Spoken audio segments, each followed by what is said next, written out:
because they did not consult the people of Kashmir. So the whole issue, whether it was 1846 or it was 1947 or it is now, is that what is important here is not the government of Pakistan, is not the government of India, it is the people of Kashmir. Let the people of Kashmir decide their future. This has been the issue right from 1846, that the future of Kashmir should be decided by the people of Kashmir. And the recognition came in 1948 when India brought the issue to the United Nations. And the first resolution, there are several resolutions about Kashmir. The very first resolution is April 21st, 1948. And that gave the international recognition to the people of Kashmir, to the international recognition to the issue of Kashmir, that there should be the plebiscite in Kashmir, so that the people of Kashmir, they can decide the future of Kashmir. Okay, we're going to pause here for a moment. We will be right back. We at least got the little bit historical background of the issue, and we'll move on right after this.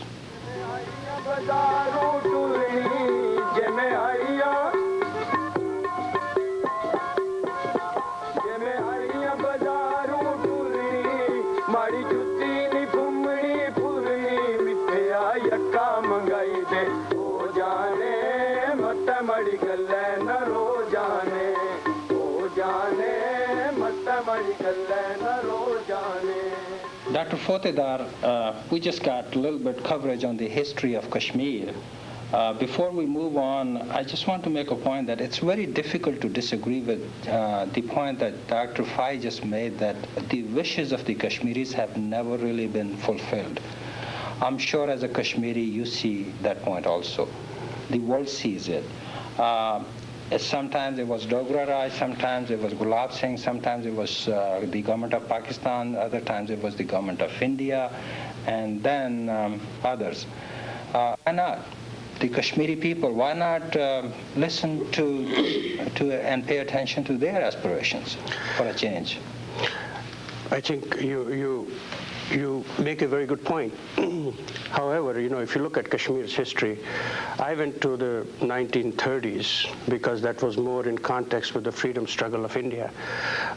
The story of Kashmir is really a sad story because you have to go to 1432 when Skandar Butshikan from Central Asia came in and annihilated the entire Hindu population there, and there was a mass conversion of Hindus to Islam. I'm one of the survivors of just 11 families out of that Holocaust. And so where do you begin as far as the history is concerned? But let me mention to you what's happening in Kashmir right now is that members of my community, Hindus, have been targeted, especially from outsiders coming from, we believe, from Pakistan, and terrorist militants. Let me stop you right here. Okay. Would you agree with that proposition that the Islam in the state of Kashmir spread the way as Dr. Fotedar points out?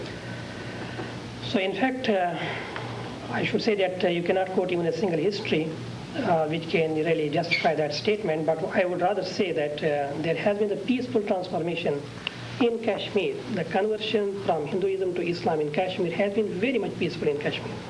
And I cannot really see a single statement in any history of Kashmir, including the one Dr. Fotedar was mentioning, by a Hindu, who has really given that impression that the conversion was very much, there was a bloodshed in the conversion from Hinduism. Can we put that off for the moment? Okay, and let's move on with the most recent history. Okay. Let's just take the 100 years into account so that we can move on to the possible solutions also. Okay. I think to answer your specific questions, I think I just want to point out what's happening in Kashmir right now. The members of Hindu community are especially being targeted for annihilation. So far, 500 people have been killed. Little kids as little as 2 and people as old as 80 years old have been killed. There are 1,200 people have disappeared. 95% of the Kashmiri Hindu population have left the valley in fear. Dr. Fotedar, I have read in foreign press, not Indian press.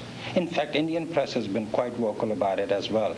A lot of letters, open letters, have been coming from Hindus of Kashmir Valley, Hindus of the India at large, and they are talking about the atrocities of the security forces.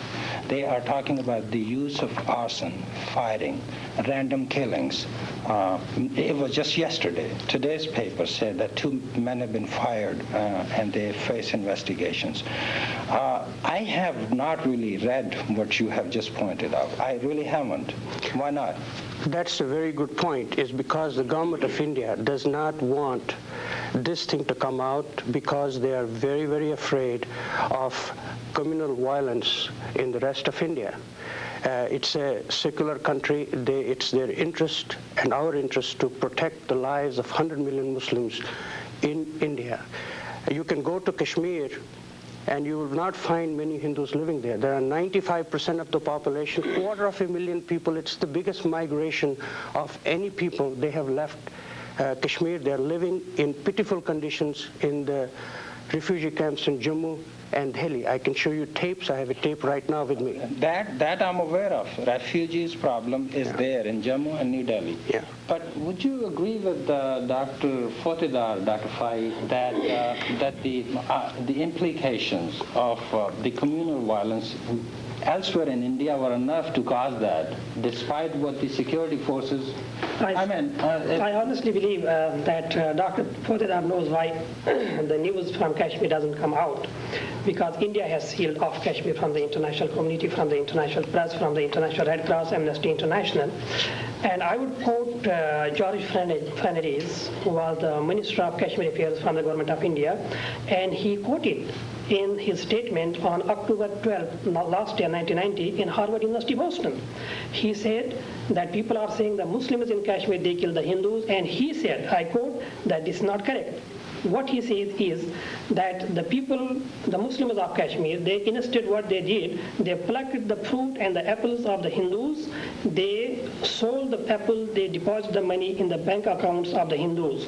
There has not been the criminal in Kashmir. Now Dr. Fotedar, what he is saying, it is the Indian propaganda that the people in Kashmir, they are the terrorists. Virtually, it is the American press reporting, it is the New York Times reporting, it is Voice of America reporting, virtually the whole population of the city of Srinagar. 1 million people. They turn on the streets of Srinagar. Virtually the whole population. Can 1 million people of the city of Srinagar be the terrorists? Okay, what we see is, there is some rebellious movement in Kashmir. We hear about that, we read about that. Security forces have gone berserk as well. A lot of have been suspended. So that is a fact. Okay, the problem is, there are pending resolutions of United Nations. Why haven't they ever been implemented? I think we have to go back to 1947 when the Pakistani-led tribals attacked Kashmir.